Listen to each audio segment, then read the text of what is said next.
کہ جسے ذکر سرکار کھلتا نہیں ہے، جہنم کی آتش میں جلتا نہیں ہے۔ میں محنت سے پڑھتا ہوں نعت محمد، پھٹا نوٹ مت دینا چلتا نہیں ہے۔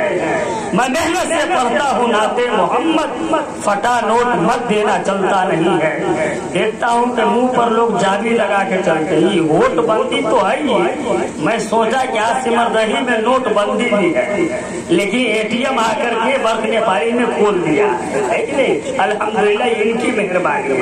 ویسے کسی نے فتوا دے دیا ہے، پتا نہیں کون کہ اناؤنسر کو 1 روپیہ بھی نہیں دینا ہے۔ کون فتوا دے دیا مجھے بھی نہیں معلوم۔ الحمدللہ دل میں جو داغ تھا وہ دھل گیا۔ اب برق نیپالی سے میرا بھی کھاتا کھل گیا۔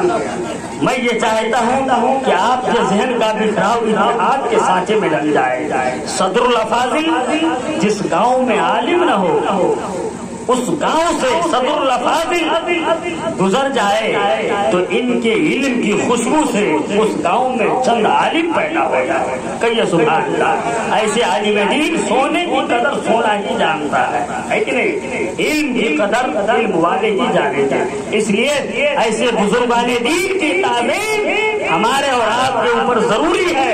یہ ہمارے لیے باعث برکت ہے کہ ایسی عظیم ہستی آپ کے اور ہمارے درمیان تشریف رکھتی ہے۔ ان سے قبل صدر الافاضل حضرت علامہ مفتی اشرف رضا برکاتی صاحب قبلہ سے قبل ایک لہجہ ہے جن کا تعلق ہندوستان سے ہے، سرکار خواجہ غریب نواز کے ملک سے ہے۔ میں یہ چاہتا ہوں کہ ملک ہندوستان اور ملک نیپال کی محبت کو ملا کر سرحد پر رہنے والی آواز حضرت اصغر امام آصفی صاحب قبلہ مدوہ پوری جو عطائے حضور شیر نیپال ہے، جلسہ برکات النبی کے خصوصی شاعر ہیں جن کا لہجہ ایسا ہے کہ سننے کے بعد آپ کبھی اجمیر و بغداد محلہ آئیے اس لہجہ کا استقبال کریں۔ نعرہ تکبیر۔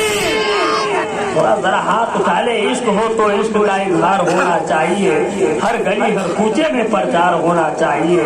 رفتہ رفتہ آ گئی، کھڑکیوں سے آ گئی، رفتہ رفتہ کمرے میں دھوپ، آپ کو اب نیند سے بیدار ہونا چاہیے، عشق کا اظہار کیجیے۔ نعرہ تکبیر۔